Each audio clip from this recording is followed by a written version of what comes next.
processes Horseshoe Bay Live and where we're at, and dispel some of the myths and misconceptions about what goes on at Horseshoe Bay. So, welcome, Mr. Bulford. Thank you for having me, sir. Good. So, let's first of all ask you to tell us who your people are. Well, I have a very big tribe. So, first, my mother is Lily Mae Bulford. My father is Garen Bulford. I was born and raised in Somerset, my Bethlehem Primary School and Saint Secondary School. That's my high school under the old Bermuda educational system. My tribe extends throughout Bermuda as well as overseas. I have family in Europe, family in Africa, family in the Caribbean, as well as the United States of America. My new tribe in the last 5 years has been my brothers and sisters that I have the pleasure of working with on Horseshoe Bay Live. And the many of them are listening right now while they're working as well. Probably be the any day I'll allow them to have the earphones in, earphones live, because I think it was very important for them to listen in to some of the things I'm about to say. Okay. Bermuda. Good. So tell us about Horseshoe Bay Live. It started at the beginning. How long you've been there? Some of the challenges, some of the successes. Well, Horseshoe Bay Live, we won the contract basically 5 years ago, right at the end of COVID. So when we went for it, the government had put out an RFP while COVID was going on for the redevelopment of the site. And so we, like other companies, put in a competitive bid to build a new facility as well as operate the beach as is. Our company, we came up with a plan, my partners and I, at that time, which still manifests itself today, to be 100% Bermudian, and especially focusing on training young black Bermudian males and females for vocational training that otherwise will not have employment opportunities in the broader economy. So it was born out of, one, as a business to make money, two, to empower our people. So we interchange those things and we make sure we have 50% participation in terms of making money, and 50% of our time is always spent on uplifting our people that work for us. Right. So where do you get them from?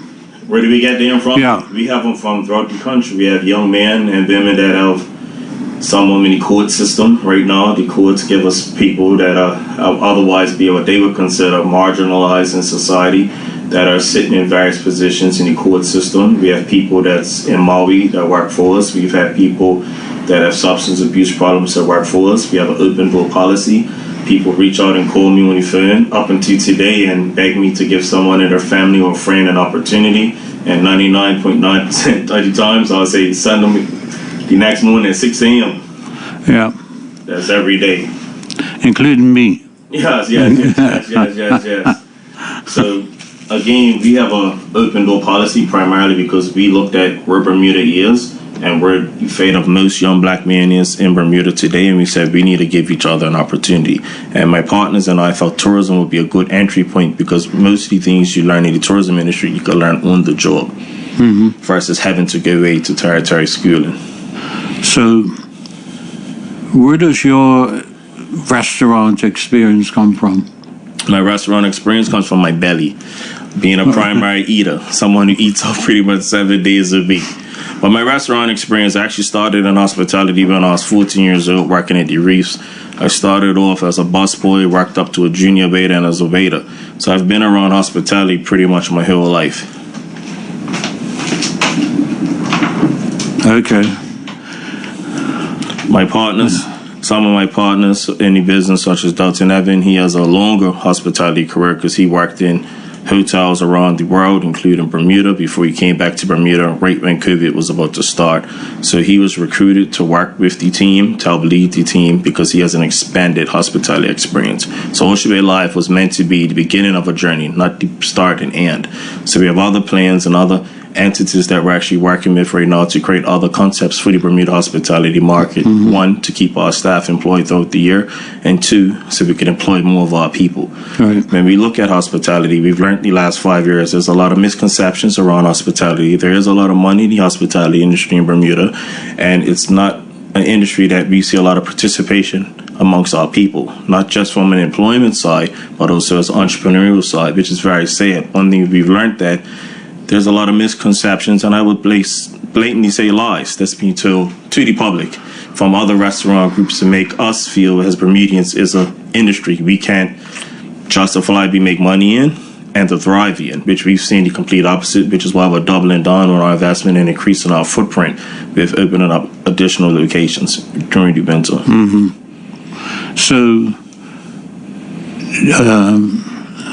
So Delton has extensive experience, not just in Bermuda, but internationally. Correct. Tell us a little bit more about that.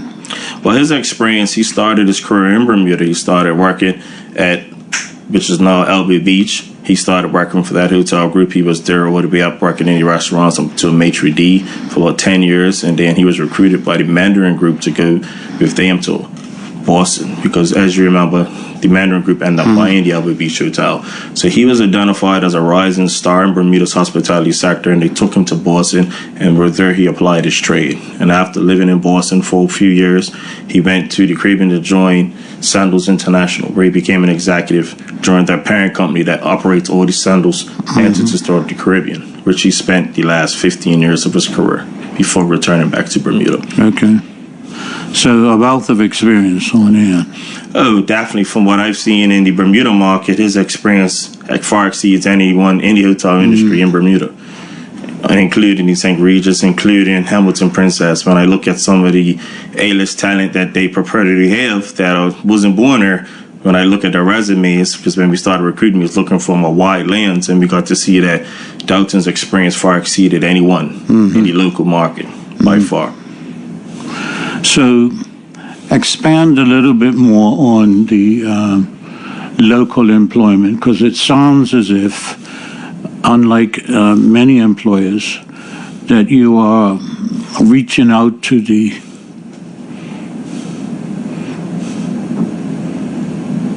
challenged, I'll say.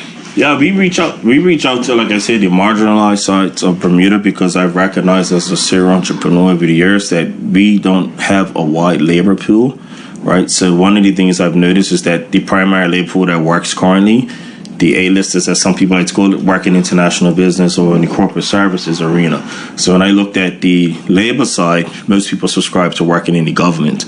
But then you have a huge middle ground of persons that are working in local businesses. But you have this big industry which still exists, which is tourism, that is, for me, overprescribed with foreign nationals. Not just on a basic worker level, but also in a middle management, upper management level.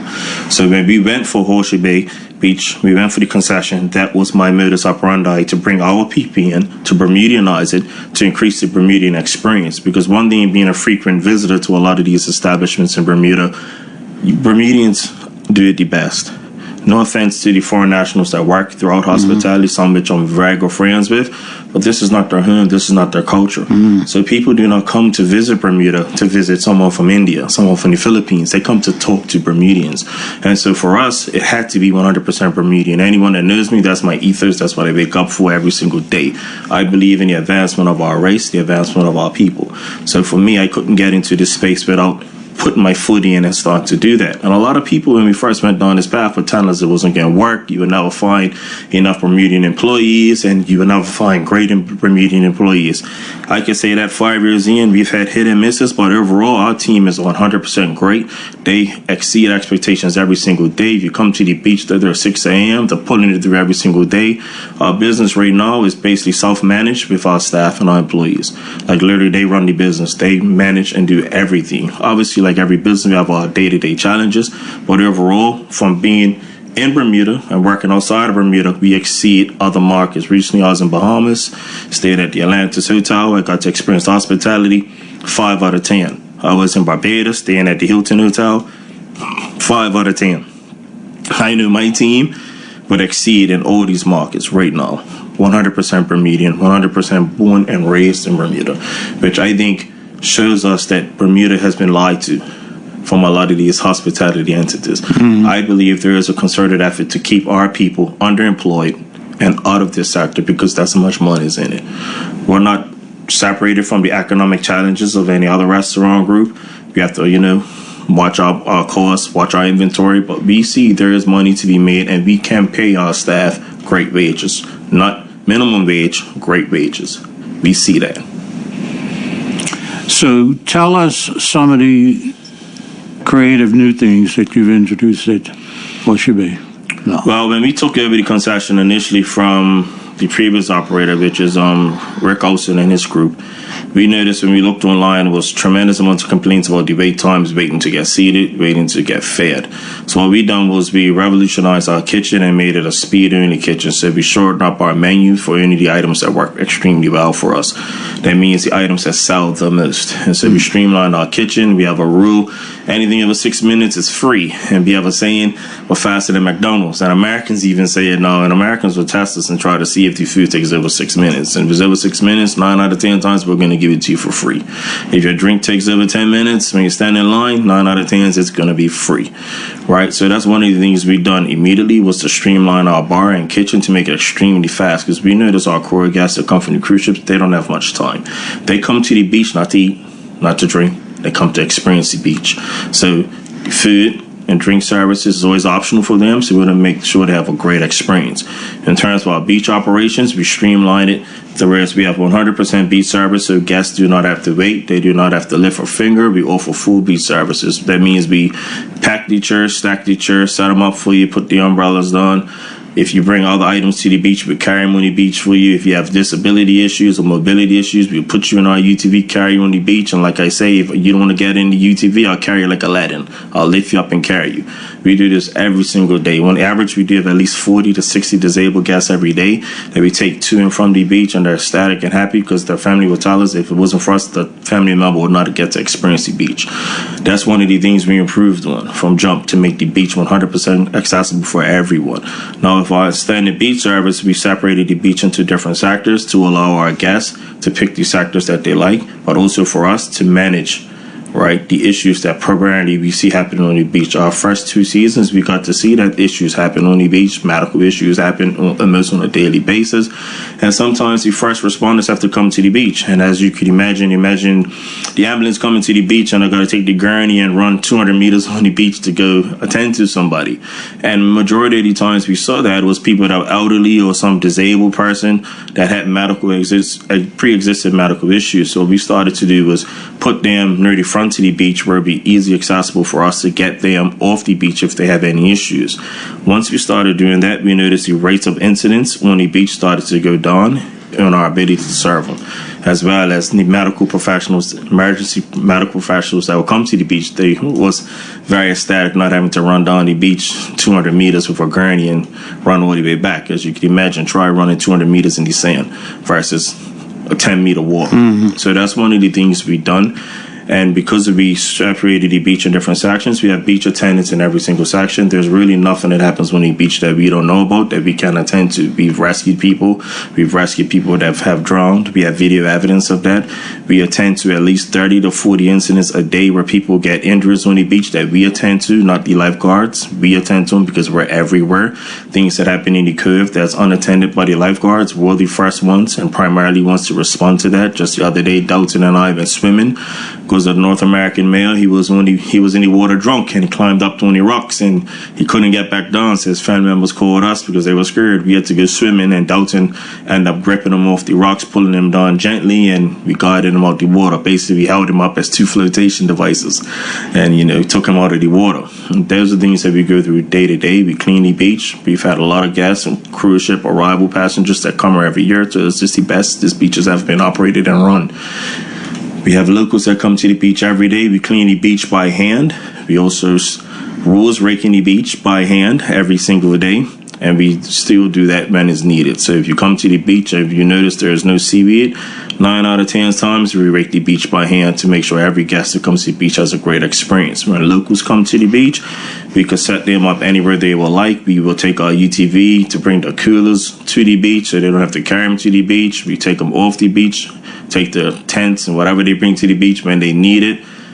And we do that for free. That's just for us an enhanced experience. So we treat every guest the same to the beach. So as some in the media will try to say, it's tourists versus locals. It's not. For us and people that frequent the beach, they will see that it's one guest. And as anyone who comes to Horseshoe Bay Beach, we treat them exactly the same. If they buy our services or not. Right. They get the same level of treatment. So I heard that you had entertainment on the beach recently. Yeah. Yeah. What? We for the last 2 years, Tino Martinez has been applying his trade on Horseshoe Bay Beach. He plays at our stage in the main veranda bar area, and occasionally during the day he will take a walk on the beach, on the front section of the beach, and play his saxophone, serenade the tourists that are sitting there, play with little children, play the saxophone, and overwhelmingly guests love it. We have hundreds of videos of him, guests dancing with him, giving him tips, people just sitting there shaking and like, this is great, clapping for him and things of that nature. But recently, certain elements in the government had an issue with that, and they sent us a cease and desist, threatened to take us to court and call the police on us if you have him on the beach, playing music on the beach. So we had to curtail the guest experience because some people in Bermuda feel that smiling and happy guests are not good guests.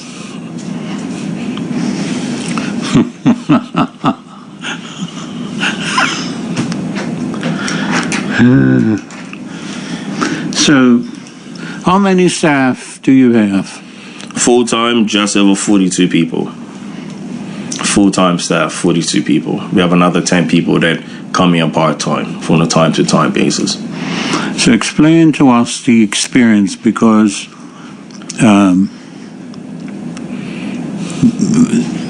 Horseshoe Bay is the most popular beach in the country, or place in the country for tourists to go.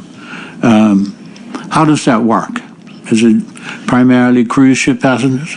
No, we have guests from everywhere, from Airbnbs, hotels, any cruise line. So I'll say on a day-to-day basis, I'll say 55% comes from the cruise lines, and the rest is split between the hotels and Airbnb. Horseshoe Bay Beach, for most people, most Bermudians don't know, sits in a national park called South Shore Park. And that park extends all of South Shore, right? And that was created, I think, in the 1940s. The act was created, I believe. And Horseshoe Bay Beach was created as a tourism amenity park from that to help the development of the Southampton Princess that was about to be built next door. And the historical record is the only reason the hotel was being built on that site was because of its proximity to Horseshoe Bay Beach. Horseshoe Bay Beach is in the top 3 public beaches on the planet, right? It's in the top 3 most visited beaches on the planet, top 3 most beautiful beaches on the planet. And I will take reference to the most beautiful beaches because when you look at the other 2 in that category, they're private. They're not accessible by hundreds and thousands of people. So Horseshoe Bay Beach is the number 1 beach that's accessible to beachgoers every day, day in and day out, in terms of beauty in the world. So I think Bermudians, we have taken it for granted because we've been born with it, and we don't seem to understand the value of it to guests when they come here. To see a guest who's never come to Bermuda before, and the minute they actually see the beach, when they come across and they see the front of it, and they sit there and they get totally mesmerized. They zone out for 5 seconds, and it's like, wow. See the look on their face. Something we grew up seeing that we will never actually feel it that much with that intensity. And when you see that, you understand why people come here. People come primarily on the cruise lines because the cruise lines market this beach. If the cruise lines did market this beach, they would not come to Bermuda. That's a fact. This is the most visited tourism location on the island. It is the first stop, and the second, and the third stop for tourists when they're coming on that ship. So as you can imagine, if you reduce or limited access to that beach, then Bermuda has a serious economic challenge because they have no reason to come here. We've met guests that come here every single year. 40% of our guests come twice a year. They come early. They usually come around mid-April, early May, and they come back around the end of September. And that was an interesting fact that we learned firsthand. And I would say that 40% we've met, and we remember each and every one of them. We know them on a first-name basis now. And I think that was one of the biggest shocks to us to see that people come twice a year just for this beach, and they love this beach. Like, we've met people that's been coming to the beach longer than I've been alive. They got married in Bermuda. They brought their grandchildren there, their children there, and it's like, yo, this multi-generational experience. Like, I met this lady the other day, and she said her and her husband came here 55 years ago for that bed, and this fresh year they came back since they stayed at the Southampton Princess Hotel. She's at the front of the beach, and they was all, literally, they was about to cry looking at the beach. Because that's what it meant to them, right, for the experience in the honeymoon. And that was an amazing experience to have with them, because I happened to be there, and I happened to actually question, because I saw them, like, about to cry, and I was, like, kind of worried, like, why are these people emotional? And the lady just spread it out. The husband was just totally mesmerized looking at the water, fantasizing about his past with his wife. It was in the late 70s at the time, right? And we have thousands of pictures and videos like that because we take pictures and videos with guests every single day. We record all these different experiences, which we were going to start to push out on social media so Bermudians could actually see what this beach means to people who come in, right? Because Bermudians have a very love-hate relationship with the beach, and all of us could attest. Most Bermudians don't actually like to go swimming on the beach, right? But the majority who do come to the beach, they've told us they love our cypress. It's very interesting that the only naysayers we hear are the people that actually don't come to the beach, and they have this opinion of the beach without even experiencing it. That's including the government. I've been in meetings with government officials, and I've asked them, put your hand up if you've been to the beach. No one can put their hand up. Put your hand up, you've been to the beach in 5 years.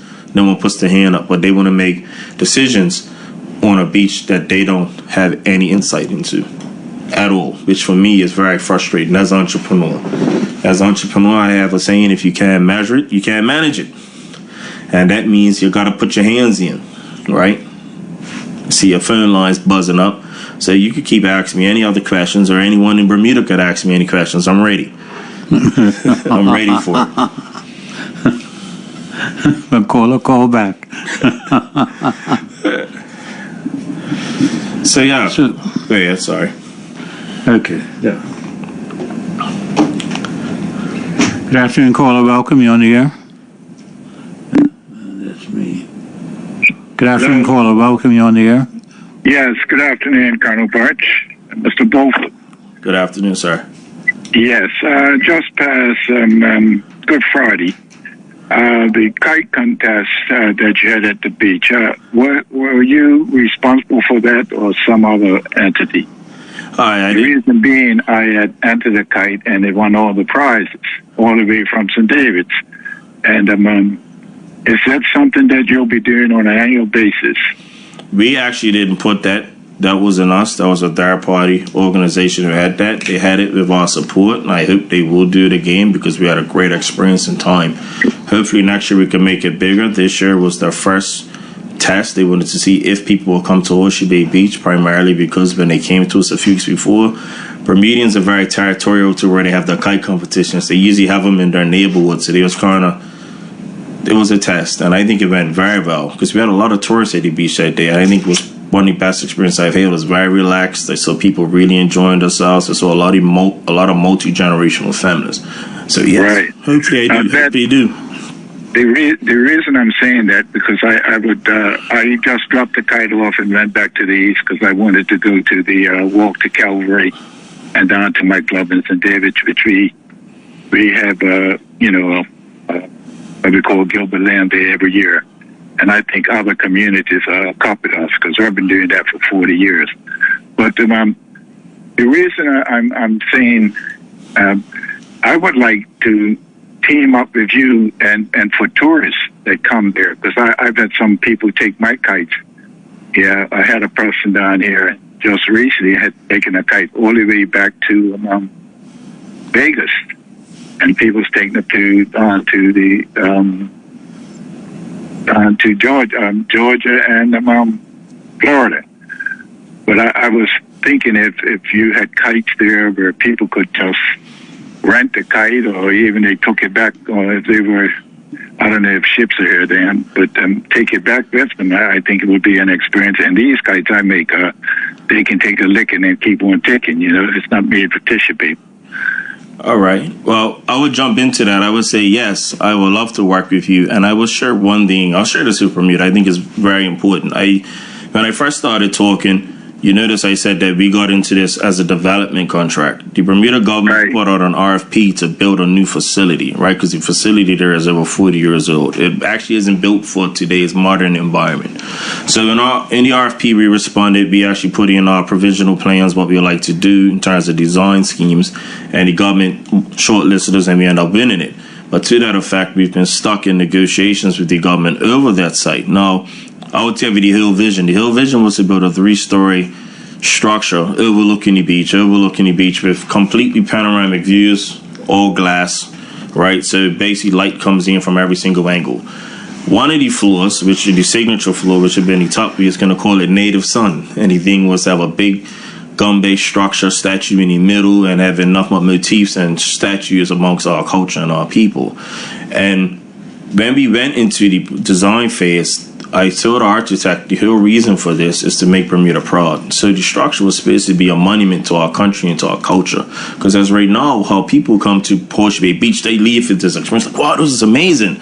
But for us, we don't need one experience. We need people to have multiple great experiences in Bermuda. And we are trying to build a facility that matches Horseshoe Bay Beach. We want our guests to come and say, you know what? I had dinner down at Native Sun and it was amazing and blah, blah, blah, blah. And they're talking to one of their family members back in New York and they're saying, but how was Horseshoe Bay Beach? Oh, I didn't actually go there. I was right there. I had such a great time at Native Sun. And that lets us know from a hospitality tourism perspective, we've increased our Bermuda's tourism product, right? So that is our ultimate game and goal. So right now, if you come to Horseshoe Bay Beach and you try some food, I guarantee you can say it's the best food in the island. I'm going to tell you it's the best fish in the world. I'm sorry to say that you're from St. David's. You're going to have to come to get some great fish, right? And you're going to say, you know what, Mr. Bulford, this was amazing. I'm going to say, look at the staff who created it. These are your people. This is your experience. This is your culture. See, culture isn't just one thing. Culture is a system of things, right? Yeah. And when I look at hospitality in Bermuda, when I look at Bermuda as in general, our people are not happy. Our people are sad. They feel disenfranchised. They're not participating in Bermuda.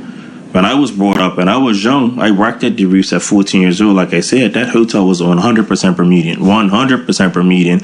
And I still remember people that visited Bermuda. I remember their names. I remember where they lived because that was the experience they came for. There's cross-generational connections.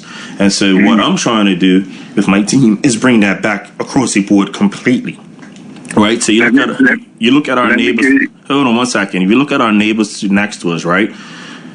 They started building that structure after us. Why did the Bermuda government allow them to build that first? Why are we stuck in negotiations as people born and raised there? When that hotel has been financed and built from people that doesn't even look like you and I, that has no tie to our country like you and I. Where I can sit up and tell you, if I'm making money in hospitality, my staff are making money in hospitality, and it's 100% of us, why that hotel can't be 100%. Someone's not telling us the truth. But I don't expect someone to tell you the truth if they're not here to benefit you. They're in here to benefit themselves. So hospitality for us is just the means right now for us to get in to be a bigger part of Bermuda's economic revival. And I mean economic revival for our people. Right? So we could sit up here and talk for years about, oh, we have the greatest kite competition in St. David's. And some people say, well, our kites are still louder than yours. But I'm saying to you right now is, where's Bermuda today?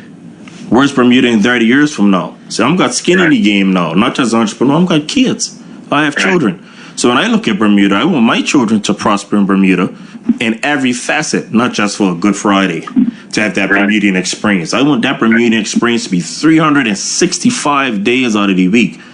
And that comes with a hint of we have to be able to do it. We are doing it, and it has been done. Okay, let me just add something that you hadn't. I don't think you had mentioned it. Has anyone ever been married on the beach since you've been there? We had a wedding last night at 6 p.m. That is something that I think would maybe that building that you want to put up, that could be something that definitely people would definitely, especially from overseas, want to, if they visited here and then they had children that want to come back and get married on the beach. That is something I would think would be big time. Well, can I jump into that? That's what one of the floors is designed for. The same hotel. That's what I figured. That's what I figured it would be, bro. The same hotel group right next door.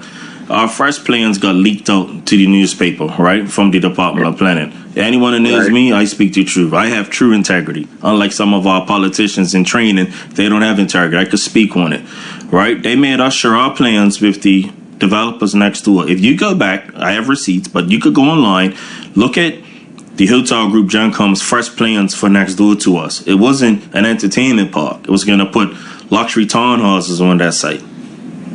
After we showed them our plans, we met with them, and they was like, we love your plans. What do you plan to do? We're going to make this into an area where people can have fun. We're going to have weddings, sir. Whatever you want, we're going to create it. They said, let's work together. Over months went by, they turned around and changed their development plans to look more like us. I want you just stay with that. Stay with that. So yesterday, some wedding planners came to the beach. Bermudian reaches out to me. a relative of mine says, "Hey, I got some friends. I was down there last weekend. We was in the Cove talking." I was like, his daddy didn't say nothing. And the wedding planner says, "Yeah, he said that he met his wife on the beach working for you." I was like, "So he's still time from me." Right? And I was like, "Well, don't worry, we'll set everything up, we'll take care of everything for you." And we done it. And we even gave him and his wife a drive in UTV onto the beach because they was at the far end of the beach, right? I was like, wow, that's going to be a long walk in a wedding dress. So we picked them up from the parking lot and drove them down. We guys stood at the front clapping for him. I was so happy and proud. This young man is special to us because when he first came to us, he was having his challenges. And we stayed on him. And like, when I mean we stayed on him, Colonel mentored me a lot. I was on him every single day, even to the fact I went to his father and said, look, I don't want your son getting caught up enough, and it's time for you to take him overseas. He ran overseas. He came back a year later, and he told me, he said, thank me and my team for helping him, putting him on the right track. And then, 2 years later, is married. I honestly, last night, I went to sleep with such a smile on my face because it felt like, okay, we helped push him in the right direction. Mm-hmm. But that wedding was on the beach last night. We have weddings. We have people from all over the world ask us to do weddings all the time. But Bermuda has to allow us. I'll be more frank for anyone that knows me. Bermuda just needs to get out the way and let us do what we have to do. And just be patient, bro. We're gonna. I'm still active in the PLP, and with guys like you that want to move this country forward for Bermudans, especially those that that have had little problems in their youth. But I will definitely work with you, and to Colonel Birch, you always are a person that is trying to promote us Bermudians. And stay to the wicked bride. I missed you last week on your show. I think you were right on, but I try to follow you every time you come on. So guys, have a good afternoon, and all the best. Thank you. God bless. Good. Take care.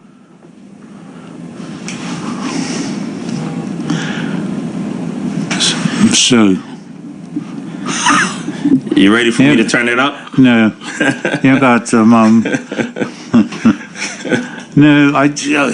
Somebody's calling from overseas to talk to you. Good afternoon, caller. Welcome. You're on the air. Hello. I'm calling, and I want to second the motion of what Mr. Pitcher had just said. I live overseas, and I haven't been home since 2024. And I haven't even been up to Horseshoe Beach when I come home. I normally now go down to Shelly Bay.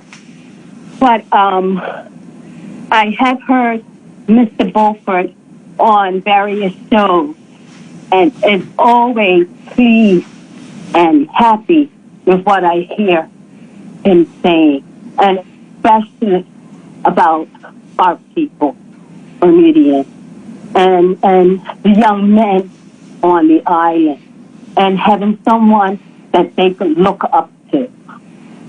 I mean, there are so many men on the island that our young men can look up to, and especially a lot of them who don't have a man in the house. You know, that someone else can look out for them and say, you know what, why don't you go get a job here or a job there, and this person will look out for you and you know, ground you and keep you motivated and going in the right direction. I'm so happy to hear him, and he pleases me all the time and makes me like one of the most proudest people to be a Bermudian. I mean, it's overwhelming listening to him, and you know, it's just overwhelming, and sometimes there's just no words to speak and have, you know, showing my appreciation for him and what he's doing for Bermuda. And like he said, Bermuda, whether it's Bermuda government or whoever's stopping them from moving up and making things better on the island for Bermuda, because that's what it's all about, Bermuda. and the people on the island. Okay? I mean, and let him do what he's doing, because he's a young man with these good thoughts and ambition for the island.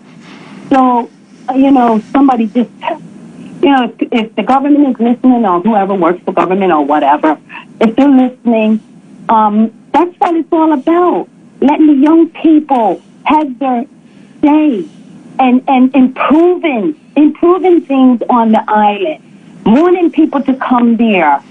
I'm a Bermudian. Majority of all my family lives there. So I come in and out.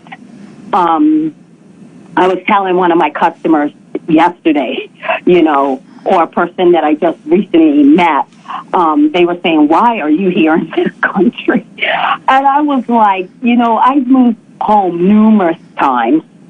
And if I was younger, right now in my life, if I was younger than what I am now, I definitely would move home, especially with the chaos that's going on right now in the United States. But I would definitely move home. And I'm still not old. I'm in my, early 60s. But, but it's still not young enough to want to move home and really, enjoy life in Bermuda.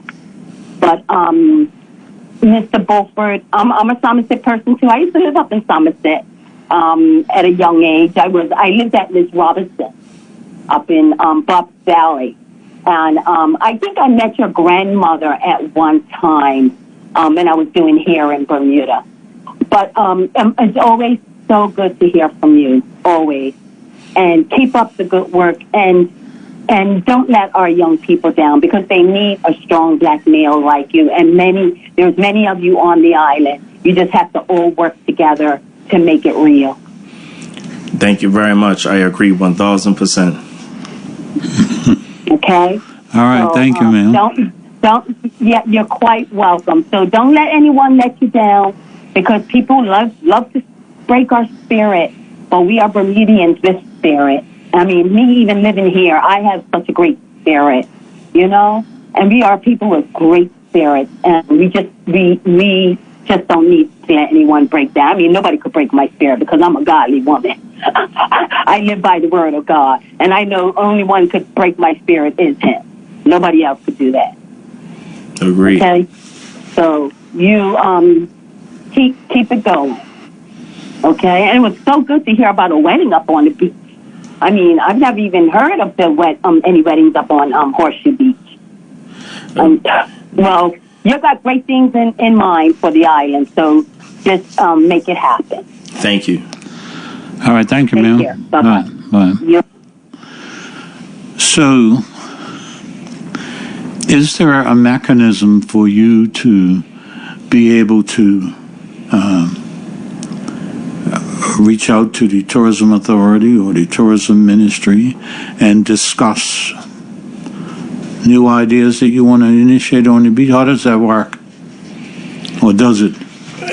Well, to be frank, what I've learned with this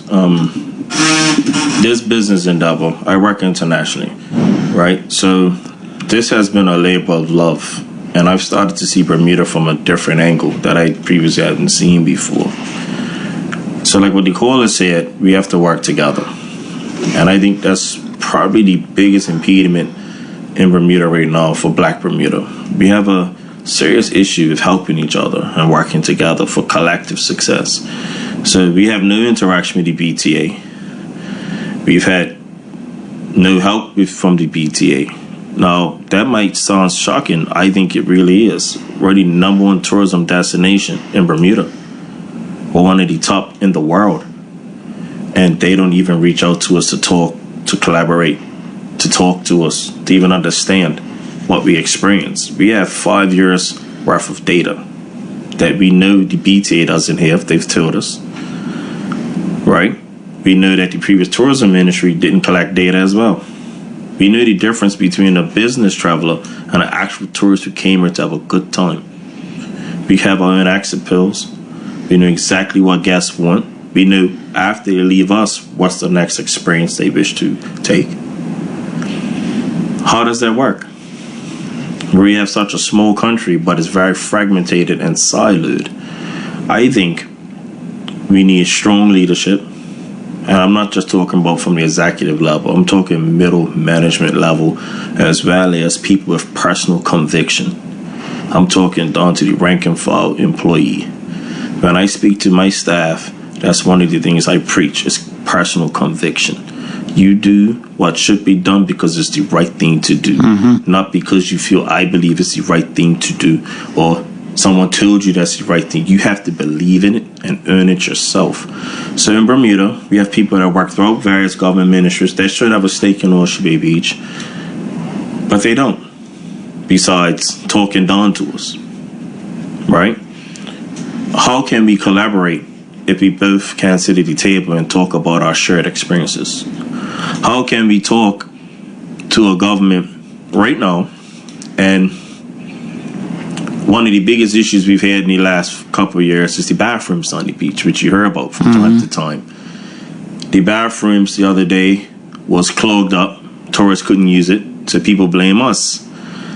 We called the plumbing department. They told us the contractors were at a cricket game. They're not coming. This is a day with two ships. So we called one of our friends who's a plumber to come fix it. And he came within an hour. And what we found out the problem was is the valves, the mechanism that you see toilets are outdated. For the amount of usage they get, we should have faster valves. So just leave it like that. So we told the cleaner of the bathroom, this is last week. He reached out to the government. They said they're not paying for new valves. He sent it to me. We went and bought new valves and installed them. And I just said that live on the radio. Is the government going to fine me for fixing a problem? Or are they going to say thank you for fixing the problem? I would regress and say, I'm probably going to get a message from the lawyer. Now, does that make sense, Bermuda? If we've identified a problem that shouldn't be there to begin with, we spent our own money to fix the problem. No, some people may sit in the high office and not understand what that means. Try having 600 people come to the beach and you tell them that the bathrooms are not working. They leave. They do not stay. They leave immediately. What's the impact on our business? What's the impact on Bermuda's tourism experience? To have 600 people go back to the cruise lines and complain and say they couldn't stay at the beach because the bathrooms don't work, or the toilets haven't been flushed because they're clogged up. These are simple things. So for me and my team as the operators who are at the front line of this, we take the hit and pay for something that should be fixed. No, you start over asking about the BTA. They didn't even know that's an part of the experience. See the problem? If you can't measure it, you can't manage it.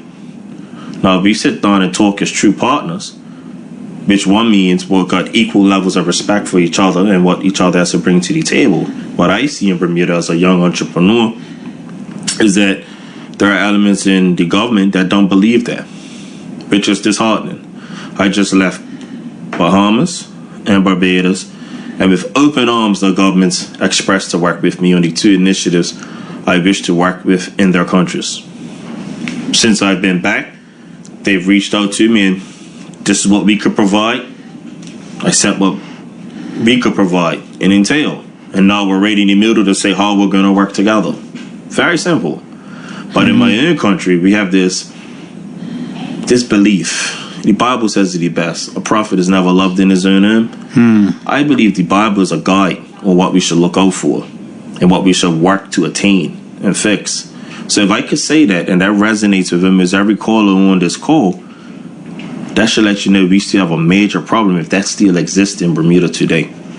That someone from here could invest time, resources, desire to fix something. Why can't you invest equal measure to one, listen, and to work together? Now, if you think what I'm saying is not true, think about what I said. How did the hotel renovation start before us? How is it they made progress before us? How is it the government allowed them to bring in hundreds of foreign workers while we can't even get our plans approved? That's a fundamental problem. And that's not a foreign problem. That's an internal problem. So when I look at the BTA, and I know many people that work up there, some who I have a lot of great respect for, that I know them personally. That's a leadership issue. Who's doing what? What are they doing? Up until today, the only ministers that came visit us at Horseshoe Bay Beach, the number one tourism product is you, and you as the minister. The deputy leader, Zane De Silva, and Mishka Fablo, the MP. That's it. The senator. The senator, sorry. We're the only 100% black Bermudian hospitality group in the country that happens to manage your largest and most important tourism product. How is that possible? How is it that the BTA ain't jumped in and said, you know what, we need to throw out full support behind you guys because you have the biggest marketing platform in the country, which is Horseshoe Bay Beach? Why haven't they came down there and said, let's take a look at what you guys are doing well. Show us your testimonials. Which we have thousands of them every single day of young Bermudian men and women making guests feel like this is home. How do we know? Because we have them recorded. They come to us, hey, we just want to tell you we had the best experience of our life. I've never experienced this before. Ciara was great. She made a great drink. Molly helped my family on the beach. Sakai pulled my grandma off the beach in her wheelchair. Thank you so much. Dalton sat us and Dalton made us feel so special. This is every single day in your country, under your nose. Those are fundamental problems. I don't think can be solved primarily with Horseshoe Bay Beach, but Horseshoe Bay Beach can start to solve a lot of these problems. And like the caller said, it all comes down to unity. My ancestors and forefathers are the reason we have these opportunities today. They stuck together. But it seems we've gotten so used to being comfortable, our people have forgotten what got us here. And it wasn't individualism, it was collectivism. And that's why I'm a member and a proud supporter of the Progressive Labour Party. Because collectivism is the only way we can truly overcome these challenges. But in today's society, that collectivism, I don't even think is a word people even comprehend. I live in a society right now, there's so much in individualism that we have to hammer out of our staff's head every single morning. Because that's the world they used to live in. One of my managers said this to me in the winter. I was telling him about some of the challenges we have with motivating some of our staff. And he said to me, you know what it is, T? So many of us are so used to being mistreated and we don't trust nobody. He said, even me. Like, you doing all these good things for us and working with us, pushing us to work together, it's still hard to believe. That hit me hard. Because I wasn't raised like that. Hold on, caller. Thank you. And that hit me hard to such a level. Like, I meditate on it every single morning. I literally think about what he said every single morning. And it's helped me understand more of the position we're in as a people. So this is, again, collective responsibility. So I don't blame anyone in the executive leadership of the PLP. I don't blame people in government, because this is a cancer that affects all of us. So it's not one person or is one set of ideologies. It's now become a cancer amongst our people. And I meditate on it every morning to say, how can I play my part to help fix this? So for me, coming on your show today, bringing it up is part of that awareness. I believe if you don't understand it even exists or see it to exist, it could keep perpetrating itself and keep manifesting and effectively controlling us. Yeah. Hello, caller. Welcome. Thank you for your patience. You're on the air. Good afternoon, Colonel. Good afternoon to the young entrepreneur. I haven't been on Horseshoe Bay, but I must take a ride up there and just observe. Passed by there many times, but I'm just listening to you the last 20 minutes, and I glory in it. But where's the tourism minister? If you're up there providing a service and you're moving, I used to drive minibus up there a little while back, and thousands of people go to that beach, and thousands of people moving. You know, you can get help from, he said, Barbados and Bahamas. Where is he? like you said, the BTA and the tourism minister, you know, and the rest of them. They should be there. They're over there promoting Bermuda, and yeah, they're promoting tourism, but they should be working hand in hand. And I just keep up your good work. I must go by one day, and that's all. Bermuda needs to move forward, and I think we're stuck. But if you're an entrepreneurial spirit, I think things can be revived. And just looking at you're talking about the hotel, but just look at the figures of the employment. 18 Bermudians versus 500 foreigners. You know, I'll be ashamed to put that across the air. If I'm even running for the highest office, 18 Bermudians get jobs versus 500 foreigners. So where's the incentive when Bermudians go away to get a higher education or even looking for jobs? You're bringing in more foreigners, and you got an enterprise up there, 100% Bermudian. They should be encouraging you and financing you, and whatever problems you have with the plumbing, they should be up there. And that's a shame. That's a shame. But I just go in your spirit, keep moving forward. And if they don't pay attention, the other countries will pay attention. So just keep moving forward, young man. And maybe we should make you the tourism minister. Have a great day. Thank you, my brother. I would say one thing, right? If the BTA was to reach out to us tomorrow, right? And the other government agents that was involved, Parks Department, the Estates Department, what I would say to them is, if they're listening, let's sit down and talk and let us share with you our experiences. And I want Bermuda to understand this very carefully. I'm a serial entrepreneur. I've been in business 29 years. I work globally amongst various industries. The way I have to operate this business in terms of how I talk to my staff and train my staff is very unconventional from a normal business, because we're taking people where they're at. And to take people where they're at, that means we can't have one set rule book and playbook, right? And that's one of the things I feel that we would have to get across to other stakeholders. You went to college, you done operational or management courses. Well, that's not going to apply in this circumstance.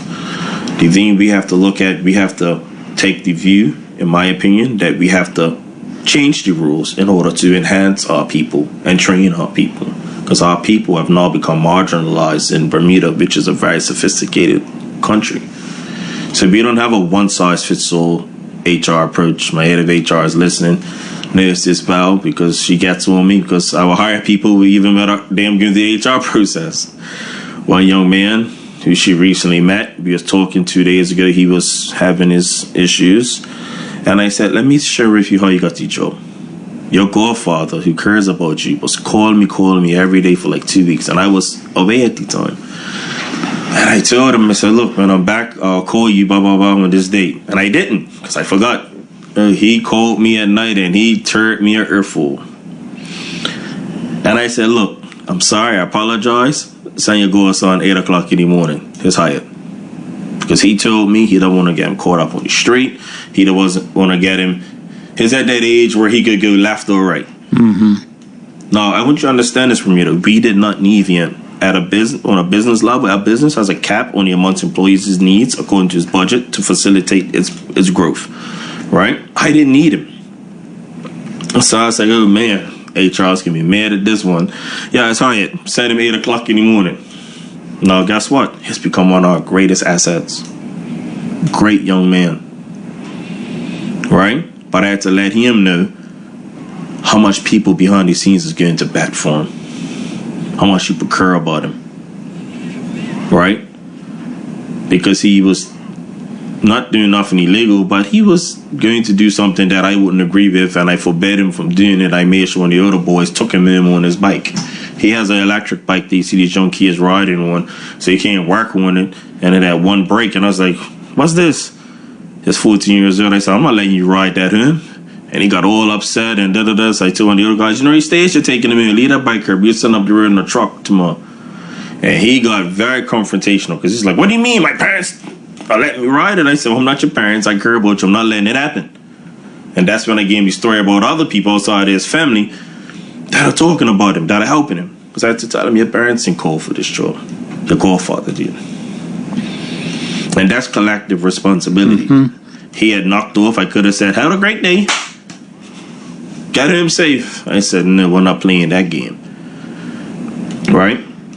And so when I look at Bermuda, Black Bermuda, we need to get back to the basics and have a level of realism on everything that we do. We have to look at our people and say we have this shared responsibility. We have shared struggles. And shared struggles means even if I don't feel it, it still affects me because it affects you. That's why our team has been very successful. That's why my team could set up all the equipment within 2.5 hours. That's why my team could come work every single day, wake up at 5 a.m. to make 6 every single day, and deliver exceptional results. Sun up to sundown every single day. My team works in the rain, right? My team works when it's windy. My team, they work on the beach. They cook food. They wash dishes. They clean the floor. They work behind the bar. They do bartender work. They clean the public bathrooms when needed. They do everything that everyone said Bermudians can't do.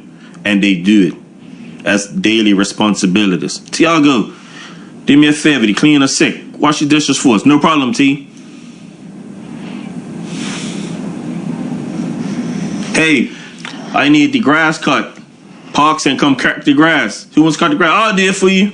Done. Hey, look, the public bathrooms having a problem today. There's a lot of people, the cleaners having a struggle. I need 2 guys getting the bathrooms and cleaning for them. Got you. Done. Go take a look at those public bathrooms and see how some of these tourists leave it and tell me how much people will willingly put their hand up and say they'll clean it.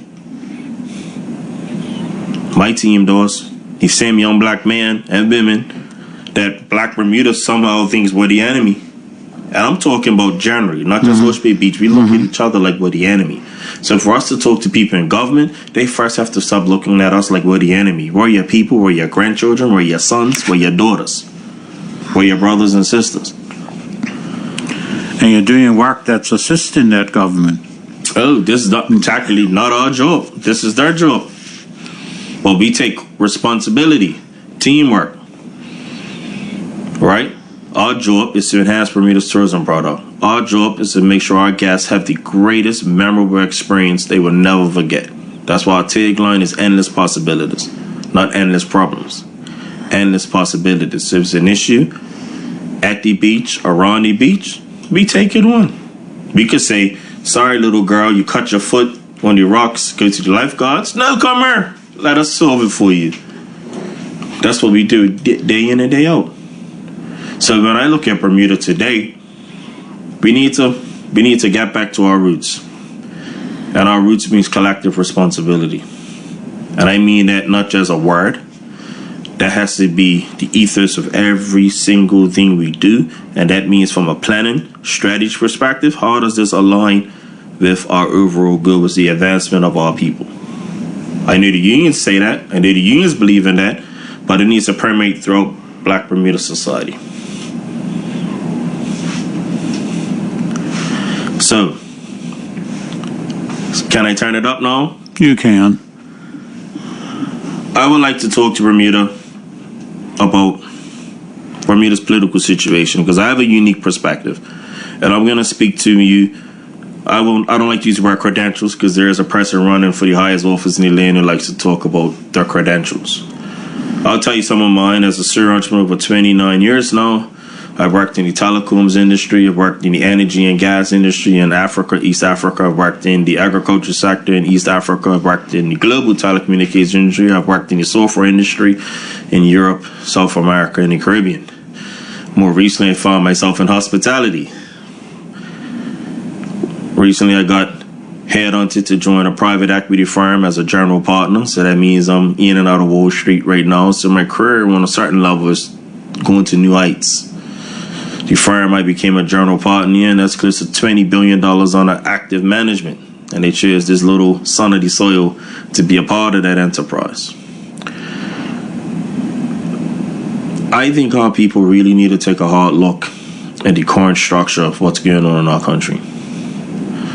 Man, we have people in our country sitting up and trying to purport to the country and say, I should be your leader because of my credentials. I have a problem with that. I believe leadership comes from service, not the other way around. So if you want to lead the people, you have to serve the people. That's what I believe in. At Horseshoe Bay Beach, my staff would tell you, for the first 2 years, most of them didn't even know I was the owner because I didn't tell them. I worked on the beach pulling chairs myself. I swept the floor myself. I cleaned the public bathrooms myself. I picked up the trash myself, and I still do it up until today. Because I believe you truly can lead a people until you serve them. So when I hear credentials being pushed around our society as the only reason one should lead, my alarm bell goes off. Because that is the height of elitism. And that's not our way. That's not what made our ancestors great. And that is not what's going to make our people great. That's not going to save us. We don't need Superman. We need a super race. And to be a super race, we have to build each other up. Collectively. Responsibly. I've had one opportunity to meet one of the candidates, Jason Hayward. And we sat down. And we talked. And he sold to me his vision for the country. And I was impressed. He's the same age as me, and he reminded me, T, we grew up together, been up to college together. I was like, man, you know, that the longer that was, because a long time ago. And immediately I was able to resonate. But the reason why I took time to talk to him, because I thought I knew him outside of politics. Now, before anyone would say, but how would you know about politics? I'm former Secretary General of the Progressive Labour Party, former Western Organizer of the Progressive Labour Party, former branch chairman of C34 of the Progressive Labour Party. And I'm also, right now, probably the second largest financial donor to the Progressive Labour Party. About 15 years in now. So I think I have a very clear vantage point in which to speak from. I am formally endorsing Jason Hayward as the leader for the Progressive Labour Party, because I feel he has put in his time and has served our people. One, as one of the youngest union leaders in our country's history. He's worked throughout government. He's served his time helping our people. I've stood next to Mr. Hayward when some of the union chiefs were blasting him. I stood with him, me and the Honorable Diallo Rabin. And I watched how a lot of his other cabinet ministers and colleagues ran out the back door. I watched very carefully that he was willing to sit there and take the heat. Sit there and walk the walk. But still, I said to myself, I gotta sit down and talk to you personally. And when I spoke to him, and we've been working together, because he's came to the beach several times since, because I said the same thing to him. And it took time out to come to the beach and meet most of my staff. I said, it's his time. It's his time. For us who are diehard supporters of the Progressive Labour Party, for me, it should be no question. He is a son of the Labour movement, a former leader of the Labour movement, who is running to be the leader of the Labour Party, a progressive party, a party that believes in collectivism, that doesn't purport to say, hey guys, look at me. Because I spent time working in some prestigious financial centers that have always excluded our people. These places, some people were as a badge of honor, have always excluded our people. When I look at the other candidate for leadership, I have seen nothing he has contributed to our organization besides a trend of elitism, lack of integrity, pun intended. I say to myself, as a successful entrepreneur, what Bermuda do I want to leave to my children's children? Who would be the best steward? Who would be the person to carry the legacy of the Progressive Labour Party? To me, there's no other choice. On a deputy perspective, I support and formally endorse the Honorable Zane De Silva, someone I've known my whole life before politics, someone I respect 1000% as well.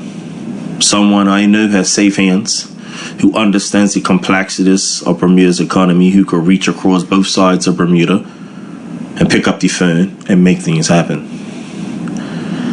I believe if something was to happen to the leaders in waiting, he will be the only one that I'll feel safe with that could not just play the game, understand it, and master it. I would like to see those two gentlemen form a ticket and so we could put this leadership contest to bed. But we live in a democratic society. It has to run its course. I believe our people really need truth and answers, not just based on integrity, because integrity is a word that says everyone bases the actions off a level of truthfulness. So if we're talking integrity and level of truthfulness, I would like the candidates to put on the table the time and service to others, not to themselves.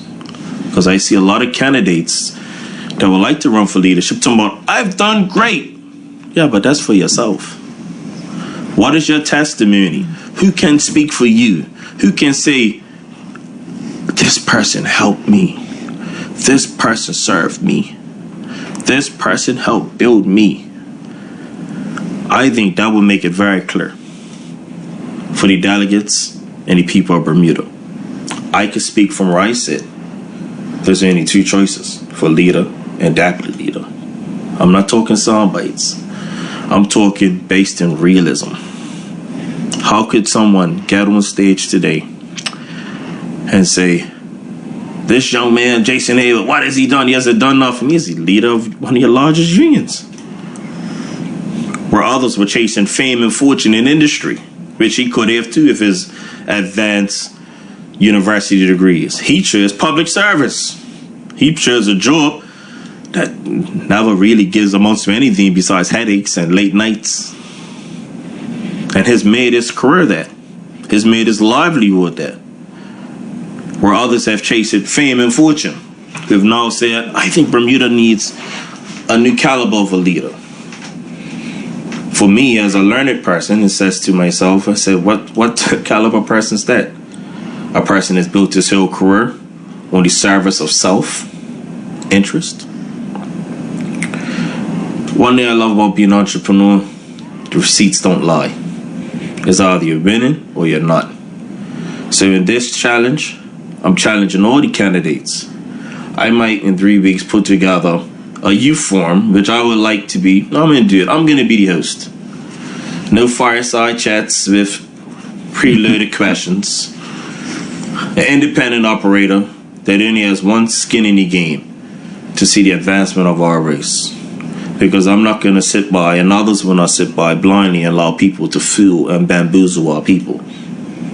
If you think anything I've said is not true, go to any of these meetings that you see these candidates talking and see who their core supporters are.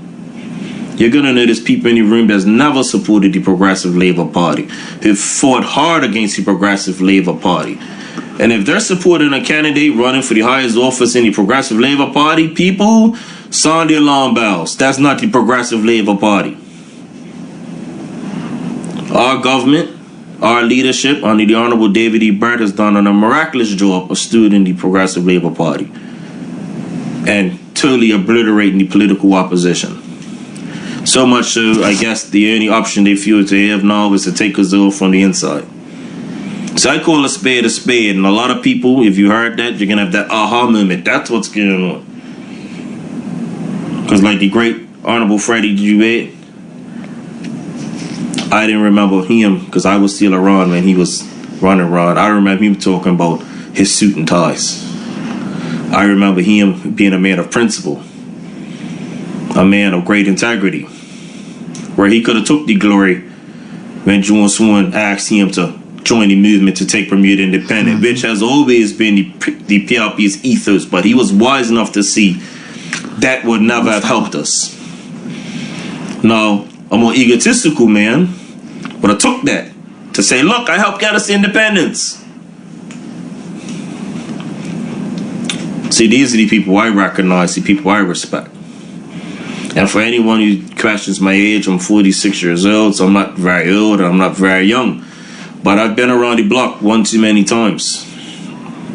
And I've seen deception played on many different levels as a young black entrepreneur working in industries that are 100% of other nationalities, such from myself. So I've had to learn the hard way. I believe our people need responsible leadership with true integrity, not integrity as a buzzword or marketing ploy. And it's easy. Show me the receipts. Show me your service history. Show me what you've done in your lifetime that could show me that you are a man of the people. You are a person who's going to take care of our people above all else. I may be wrong. I have seen nothing yet. But I think after today, I think it's going to be some marketing changes on some of the person's teams because they realize we're listening. We hear you. We just don't believe you. So to the Honorable Jason Ray and Zane De Silva, keep fighting the battle. We are here to support you. Don't be deterred. It's something I say to myself every day as I get up to go work in the hot sun in the sand every day. Haywood. Haywood. Sorry.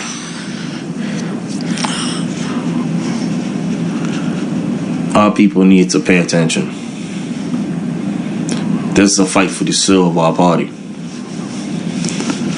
And if you don't believe it is, go back and read your little history books about how the Dame look at it. How both of them. How I was got there. How would Sister Jennifer look at it? What would Brother Wade say about it?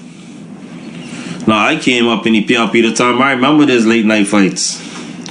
So I knew full well would have been some audacious, rapturous fighting for the integrity of our people. So if you want to follow someone that wants to lead themselves, beware. I follow those who want to lead everyone. Open for questions, comments, because I'm sure that lit it up for people. 297-1027 is the number, and they're ringing. Hello, caller. Welcome. You're on the air. Yes, good afternoon, Colonel. Good afternoon, Spofford. Good afternoon, sir. I want to first of all say very inspired and very impressed with your presentation. You're going low on us. What about now? Yeah, perfect. Okay, sorry about that. I was saying that I'm very impressed and very inspired by your presentation this afternoon as a young black man. You made certain statements in your communications, and one, having skin in the game. Now, I heard you just speak reference to the Honorable Jason Haywood and Zane De Silva. It's one thing being a leader, but programs is only as successful as its leaders, okay? And with what you're doing up at Horseshoe Bay, you've shown that you've honed your craft, but at the same time, you rolled your sleeves up and got down to do the work that now you have others working for you to do. So I commend you on that. And that's a principle from the highest level. But unfortunately, a lot of that goes unmissed or undone. Also, with what you're doing with the young people, you know, when I was coming through, the statement was always being said that it takes a village to raise a child. I think one of the biggest questions today that I have, where are the villagers? And I think you're saying it also in your presentation that you just finished talking about. Where are the villagers? Because it's us that are around, but we're far and few between. The other thing I want to share, when you speak about you being an entrepreneur in the hospitality industry, that's what you're doing. I worked in hospitality area for many years myself. I did a stint in there again a few months ago, and I basically observed what was happening within the industry now. See, most of our hotel properties basically form an alliance under this core program, which is worldwide. So their standard of operations and protocol basically are aligned with these standards that are put to the audit that many of our Bermudians obviously have to undergo each day. Unfortunately, you and I both know if something is not broken, you don't fix it. You only improve on it.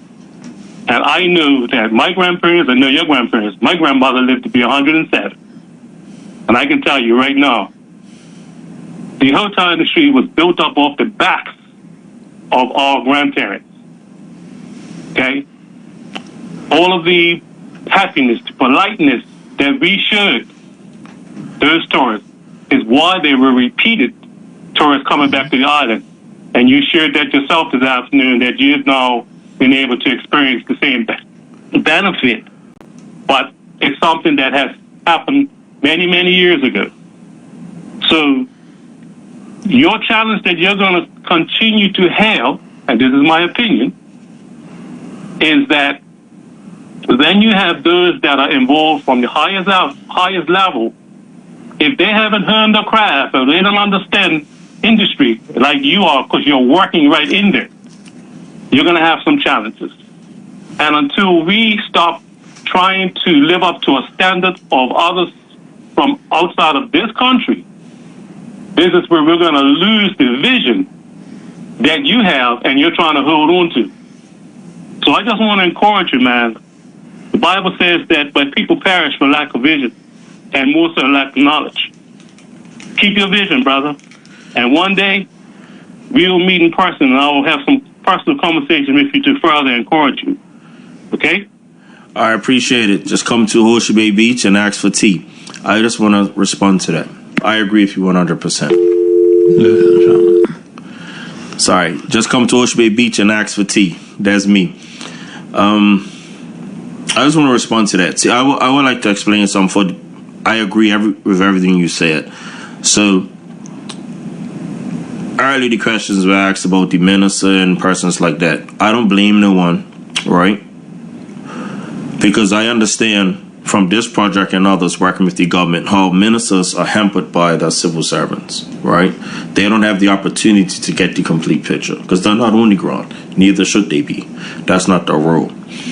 I think we have a structural imbalance in the way our government works, and I agree with you on this point.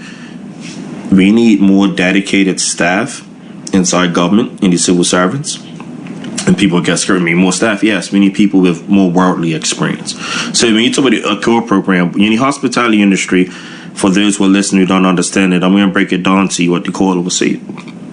You have hotel operators, right, that are basically software driven. If they bring in their own standards and operating model, and people who own the hotels, they will purchase that and bring them on as operational partners. And so the hotels are run by that standard, right? And that comes on through everything from HR to food costs and an inventory. So like when you see a Marriott hotel, those buildings are actually owned by other people. It's just the Marriott brand and operating standard. And so that makes it easier for the person in the hotel just to follow everything and they get their profits off top. Like I said, we had to learn, we have to create our own path. We couldn't run Horseshoe Bay Beach, Horseshoe Bay Live with a standard HR hospitality model because our people would never be able to compete with that. Mm-hmm. So from a governmental perspective, when you're talking to people in government who would be negotiating with these hotelers and saying, hey guys, this is what we want to do in Bermuda. The technical officers, their experience is what's going to hamper them. So I believe within our own diaspora, Bermudians that are in Bermuda as well as outside of Bermuda, we need to bring them home and get the collective expertise to be a part in those deals to help us bridge that intellectual gap. Because if I have more experience than hold on a minute, caller. If I have more experience than you due to knowledge and ability, you're at a deficit when we're competing against each other. So I'm speaking a whole different language. I guarantee you 90% of people listening to this thought that when they say at a Marriott hotel, that's Marriott. No, it's actually somebody else's hotel with Marriott's name and logo on it to get you to come in, and it's run off of Marriott standards, right? And that's how the industry actually works at a big level. But that doesn't mean it has to work like that. So when the government's negotiating these hotel operators, hey, we want you to have an operating model that's Bermuda-centric, that takes into the local complexities of Bermuda and make it work. And some might say, oh, they're going to push back. Of course they're going to push back because it's easy to follow a set standard. But we know for Bermuda to thrive continuously, for our people, financially, we need a different operating model. Hello, caller. Welcome you on the air. Yes, good afternoon, Mr. T, and shout out to Colonel. I want to tell you that I am embarrassed about my government and not helping you because I've heard you on the radio a couple of times before. I think on the Corey Butterfield show I've heard you, and wow, you are so into it, and you're still standing firm. I'm glad you are. Many boys are coming down to have some of that fish that you're talking about. It's pretty good. But I'm embarrassed about my government not being able to help you. You can go to Bahamas and other countries that are willing to help. And you are doing a spectacular job with Bermudians, I may add. And wow, I hope they hear this and I hope they pay attention. I really do. I really do. Don't lose the fire. Don't lose the fire, guy. Never, brother. Thank you. Thank you. So, the phone's gone quiet, but probably not for long. Part of what you're doing is village work. And a lot of people in this country think that that's somebody else's job. But if you live in the village, it's your job too. And no one can do it in the same way that you've done it at Horseshoe Bay. But people can do it individually in helping young people in this country to get on, stay on the straight and narrow, and building a life in this country where they can be successful.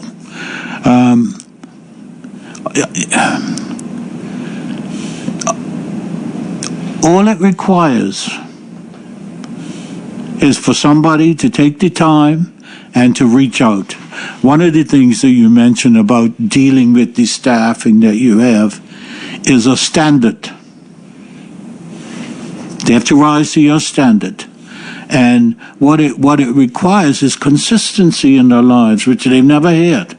These are the rules. And they will rise to them when they have support from somebody who's saying, if you rise to the standard, you have a job, and I'm going to pay you better than minimum wage. Agreed. I would use one example. We have a person is in residential care. So they reached out to us and asked could we take on this young man, which we've done that many times. And we told the people, well, we start at 6 a.m. So can you get him here? They said yes. After a few weeks, they had trouble getting him to the beach. So they was basically like, well, we know you saw 6, but sorry, we're going to have to take him from you. I was like, well, I could get someone to pick him up. And they were stunned. I was like, yeah, we got people that live down the country. That was literally, hey, I'm not going to say names. James, do me a favor. I need you to stop here and pick someone up. Yeah, cool. Got you. Because James is bought into that collective responsibility. Mm-hmm. Right? Cool, we do that. It's not a problem. Now it's going, can you bring him back to us? Yes, not a problem. Now he works, he used to have to leave at 4 o'clock. Now they let him stay till we close, because we don't close 4 o'clock. We're there till like 9, 10 o'clock. And because they knew we're bringing him back, right? Mm-hmm. And so one of the things, because he's listening right now, and I had this conversation this morning, don't get deterred by the situation you find yourself in. It's a process. You've done things that put you in that place. Now you got to do things to get yourself out of that place. And first is earning people's trust and respect. And some of his, the people that deal with him came to the beach a few weeks ago. We told him he earned his pink shirt because we have white and pink shirts. White shirt means you're still learning. Pink means you're officially joined the team fully and you go do everything in the business because we trust you. And I mean do everything without supervision. So he earned it about a month ago, and we told him, and they're like, wow, we're happy for him. I was like, yeah, his doing well. And for us to trust you on that level, you got to understand, we do have hundreds of guests every day. So his work rate is exceptional. I would like people, we have videos we're going to put in the public space to show the amount of work we do in 24 hours, and to show people, like, these are young people doing it. Like, if it's raining and we got 400 chairs out there, we still got to take them off the beach. They can't stay on the beach. Pouring rain, and you see the team come in, put on their raincoats, don't have to be asked. They just know something needs to be done. Right? Our team, we give them bonuses, collectively and individually, for exceptional work, going above and beyond. We gave, you're 14 years old, we gave out bonuses of $500 last week Friday, each, for 14-year-olds, 16-year-olds, 17-year-olds. Our youngest manager is 17. Because they've earned that. But that collective responsibility, where we don't have to stay on top of them. They know what's required of them. They know the impact of their actions on the next person on their team. And so for that young man who's working for us, who's listening right now, because he's stressing, because it's not in the most ideal situation, you're doing great. Just know that you will survive and you will thrive, because you're doing great. First, it starts with, as you say, at standards. The Colonel knows me very well. So for those who don't know me and listen to Bermuda, I tell everyone that works for me this simple story. I have standards. I will not lower my standards to yours. You will raise yours to mine. And I fight tooth and nail, and that's something I do not compromise on. And all my staff, they're all listening right now, they're all shaking their head smiling, because they know that. I'm not the type of person who's going to watch you make a mistake and let it happen and go wrong. I'm going to stop you right there, and we're going to address it right there, right now. Positive reinforcement consistently yields consistent results. So when I look at our people, the fate of our country, I think we need to get back to that. That, I think, is what's missing. Through our advancement in our society, we've advanced in many ways, and we've digressed in many others. Our culture has eroded. Our society and our institutions in our society has eroded. We don't have that village mentality. We have a selfish mentality. We have a few old ladies, as an example, that will come to the beach and they see trash and they're picking it up. Then we have hundreds of Bermudians come to the beach. They see something right next to them and they wouldn't pick it up. So that shows you break down. Now, I remember getting to Horseshoe Bay Beach like 20 plus years ago. There wasn't no trash on the beach. Bermudians are not leaving trash on that beach. No way, no how. And if you walk across the trash, your mama slapping you in your butt or your leg, pick that up. Right? But now we live in a culture where everyone's miserable and sad, looking like they're in New York City. Sorry for my New York family that's listening. Right? But we know the truth. Everyone's looking at it as someone else's responsibility. So if Horseshoe Bay Live, we're trying to push it back to it's everyone's responsibility. And that's why I had to bring up the political situation. Because whoever leads the country is going to have a part in leading us. They're going to play a part in how our country is going to operate. A major part. So if the leadership believes in collective responsibility, which Brother Haber does, which Brother De Silva does, then I think we'll be, at least for the executive level, we'll be in good hands. Now the real work for me begins. How do we bring that collectivism to the head of the civil service? Done. And when I mean done, I like to read operational books because I have to. In the business, I'm in business. The Japanese have a very good handle on that. The Japanese company Toyota is very good at that. The Toyota way, as they call it. The man who created Toyota, he created a culture with Toyota that the janitor knows as much about the company as the CEO. And it's a test. You go to any Toyota business, anyone on the planet, people actually do this. They'll go to someone lower ranked person and ask them financial questions that you will see on Bloomberg. And they would know because they train it throughout the culture of the company. that is everyone's responsibility to understand and play a part in the success of that organization. And no one could deny that's one of the biggest companies on the planet. Right? But that's just collectivism. There shouldn't be a part in Bermuda throughout the government where someone in government doesn't know what we go through. They should not be happy with what Horseshoe Bay Live goes through. They should stand up and say, we're not going to allow that to happen to Horseshoe Bay Live. I'm talking now to the guys who rake the beach, us, down to the people that make a decision on our lease and license. The lawyers should be saying, hey, you shouldn't be treating these guys this way, not business as usual. How can we push these young men out? Because that lawyer has a choice too. Just to follow instructions or to give great advice on what's best for all parties involved. Being an entrepreneur that works on both sides of the Atlantic, I'm starting to see that doesn't exist in Bermuda, and that concerns me. There's a level of willful blindness, but it starts on every single level. I truly hope everyone that's listening to me, in government, out of government, understands what that means. Every single individual has power, not just the leader of the country. A leader's power only presides because people allow it to.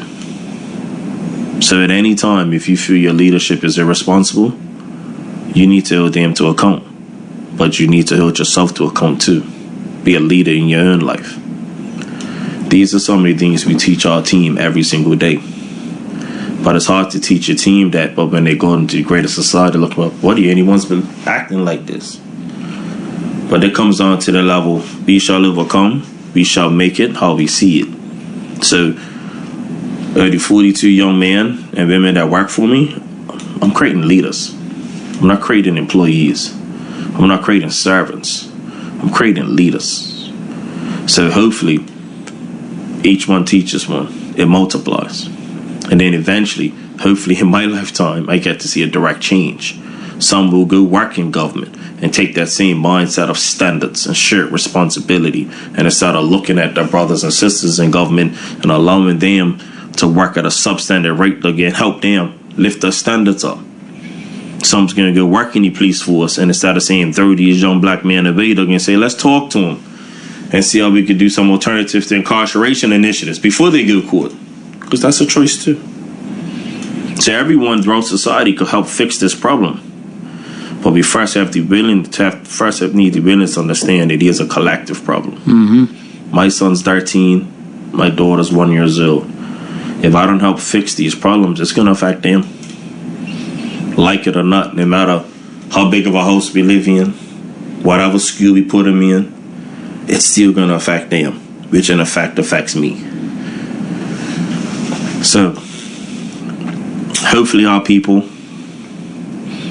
I have faith in the delegates, most of which were over the age of 55, understand very clearly that you're fighting for your grandchildren. And those who are new to the Progressive Labour Party, who are signed up just to be a part of this process, I hope that my words will inspire you to dissuade you from being part of the collective problem. Be part of the solution. Anything else? I think I ended a little early. Any questions? No, we can end it early. Anyone wants to ask me? We could talk on anything, because I could talk on any subject. Pick a subject.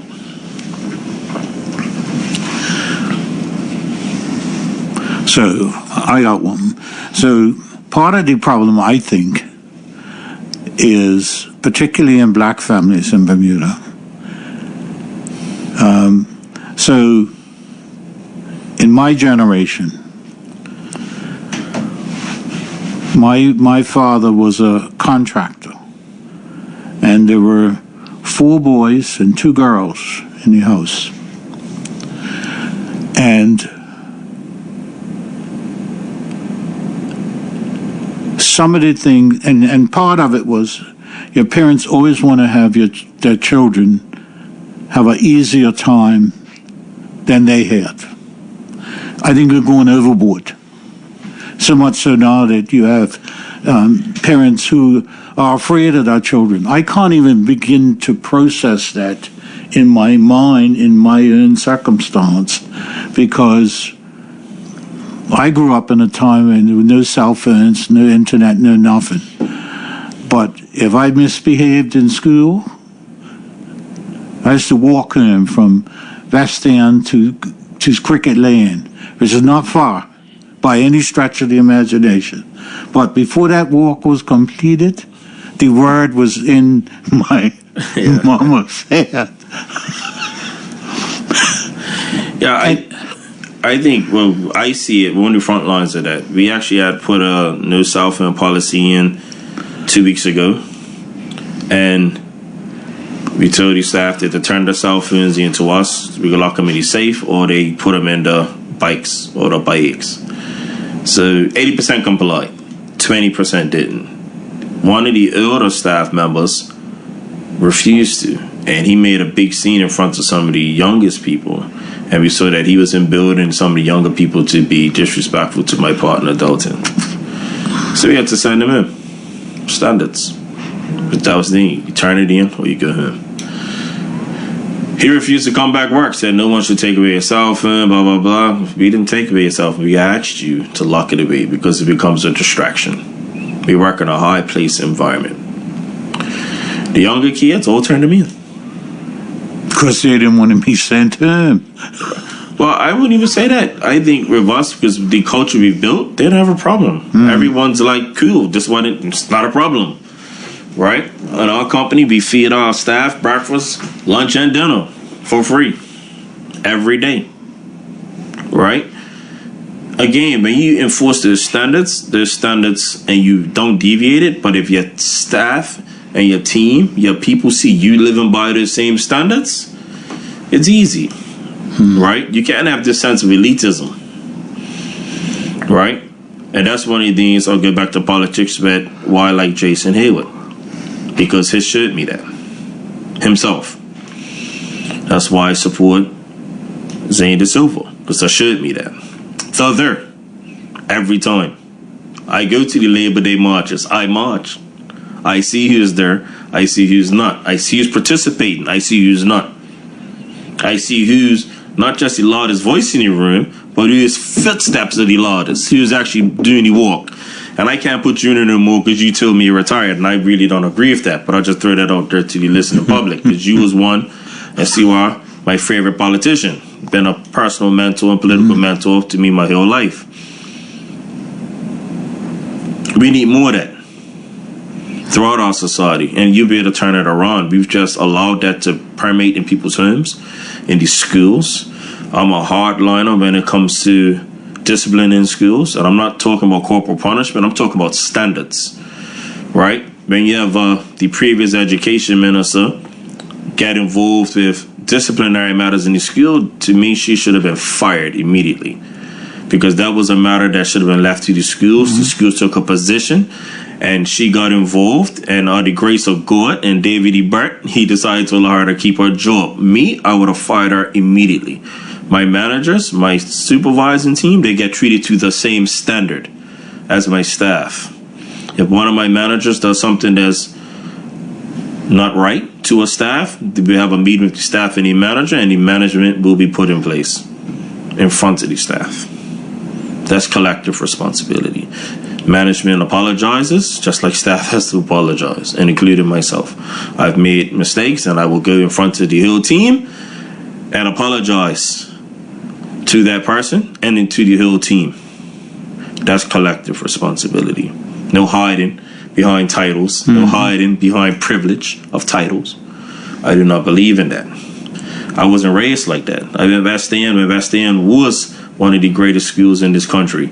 And that was not how Ms. Mendes raised us. We all stood in the front, and if somebody acted up in class, the whole class stood up, and the whole class got in trouble for not stopping, that person from acting the fool. And, so that was something that was enforced day to day. And when I went Sands, Mr. Bassett, he believed in the same thing. I had great teachers, Jerry Robinson, Dr. Allen Simmons. These are some of my early school teachers and mentors, and they don't pull no punches, right? I think Bermuda needs to really say to itself, we've seen this new culture. We've lived it now for about 30 years. We see where it's taking us. We don't like where it's taking us. Now we need to bring it back home. We've experienced it. But we have to make that decision. And that's, I think, will be a great decision that should be taken. Whoever becomes the leader of the Progressive Labour Party and deputy leader after October, to make a hardline stance on that. To put these things into action. Because you can legislate a lot of these behavioral, operational issues throughout these institutions, throughout our schools. I know the education minister, I know he cares about education. I am happy to see him back. But we can never go back to a place where a sitting minister of education, someone's child who done something wrong, could literally pick up the phone and call the minister and convince the minister to intercede and to throw away policy and procedure. Could you imagine how those other kids felt? Well, if his parents could do it, what can my parents do? You just totally unraveled a whole systematic position of discipline. That's like if one of my managers has an issue and the staff called me and overturned the manager's position, which that young man who got fired tried to do. He did call me. And I listened. I already had the documented evidence of what took place. Position was upheld. That's who you need to deal with. That's who the incident happened with. We have our procedures, we have our processes to deal with these things. So Bermuda, reason why I'm bringing education into this, that's part of raising a village. How do you transform our country without transforming education? And I'm not talking about academic education. I'm talking about how we treat each other. When I was in school, I used to look up to a lot of teachers as people I could become one day. They were role models, not academically, talk about them personally. So we need to start to infuse that into our day-to-day planning and conversations. Who are the people who's teaching our kids? Do they embody those type of beliefs that we would like to see exhibited in these young people? And then I think when we start to do those things and we look at it on a granular level, we'll be able to see a change, meaningful change throughout our country. So don't just think October is a fight for leadership. It's a fight for the soul of our people. That's how I see it. Choice between collectivism, shared responsibility, a son of the labor movement, and some who would like to push individualism as the only reason we should say someone should be a leader. I hear one side saying us, I hear another side saying I. And I have a serious problem with that. Being a somewhat young member of the Progressive Labour Party, 20 years ago, I never even believed we would have had a candidate such as that even tried to run for the Progressive Labour Party. So that shows me our people have lost their way. And for those who are planning on being delegates and who are sitting on the fence, I just laid down your marker for you to do your homework. And I gave you a step-by-step plan on how you should evaluate your potential leader. Judge he or she off of one basis. What have they done? Who have they served? Who have they helped? What is the vision for our people? What is their vision to address these economic injustices we still face? If it walks like a duck, it talks like a duck.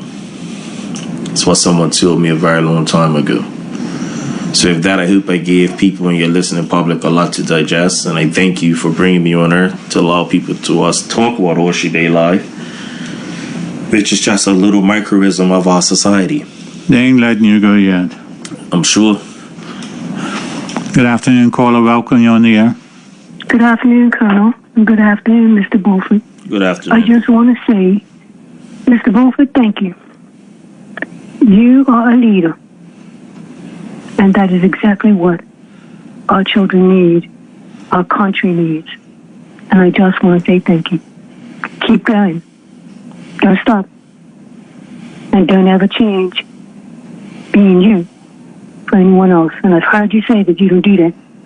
I have standards, and we have to come up to those standards. Those that work for you have to come up to those standards. And I like that. That's the way it should be. I just want to say thank you. Thank you, sister. Have a great day. Keep doing what you're doing. You too. Thank you. Bye-bye. I don't want this to be a conversation about me. I stand on the shoulders of a lot of great people. One being you, Colonel Birch. I talked to about some of my high school mentors. Dawson Swan was the person that put me on this path.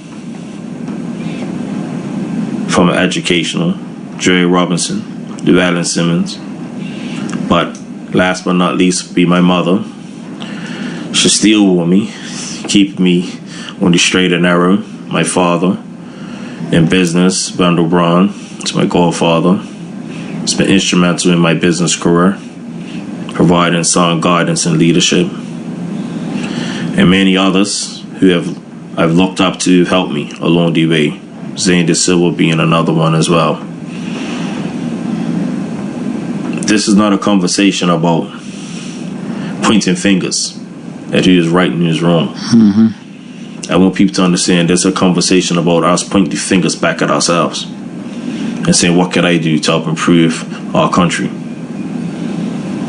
I know the young men that work with us and young women do that because they try every single day.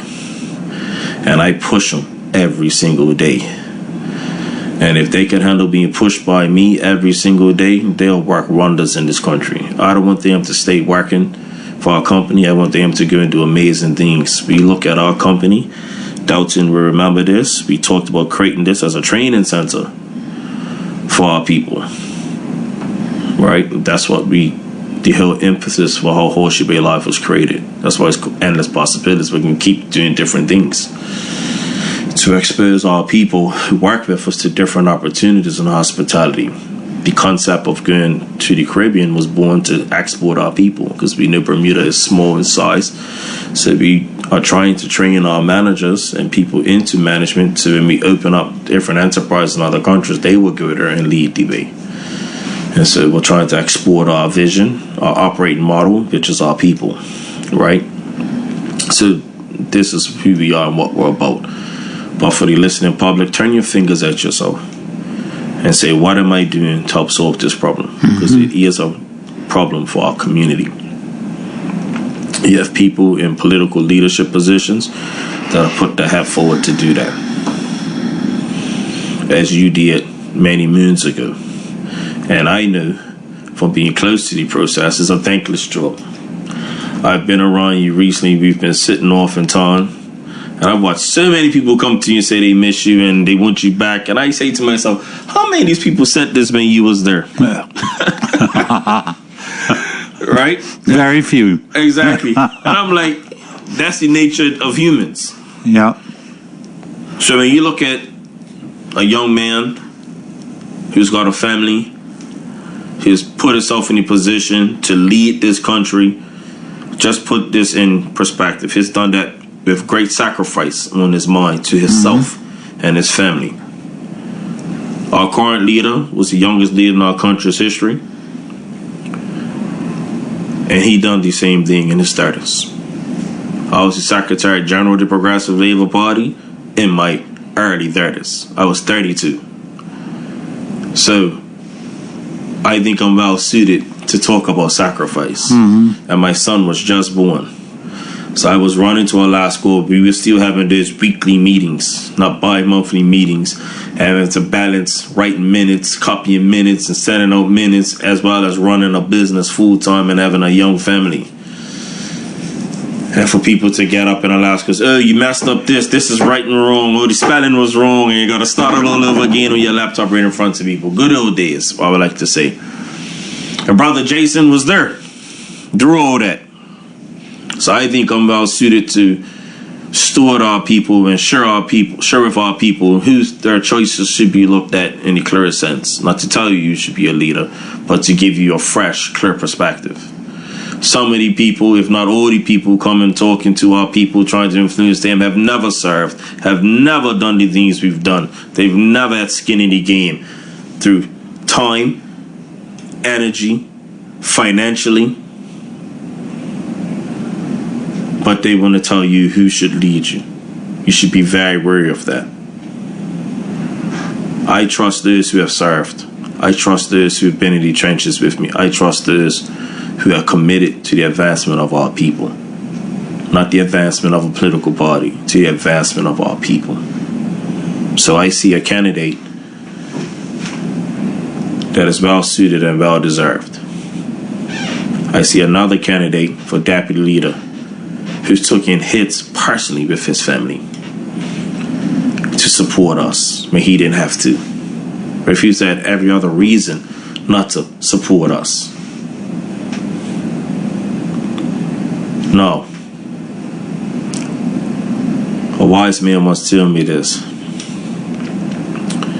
The greatest people are always persecuted. Look who's being persecuted today. Just a few months ago, one of the candidates, rumors were spread about him and his personal life. That's persecution. Right in front of you. After he stood toe-to-toe against the government as the union leader that he was in charge of, fighting for people's salaries, while he's still a member of the Progressive Labour Party.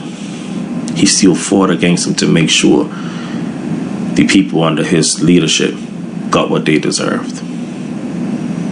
If that doesn't give a person a level of credibility and trust, I don't know what will. And the fact that we should even consider someone that spent their career working for institutions that never considered us, still don't consider us, and still wouldn't support us. I think the choice is clear. Very good, Mr. Beaufort. Thank you for coming on to talk about Horseshoe Bay Live and other things. Thank those who listened and those who called. Hey, Bermuda.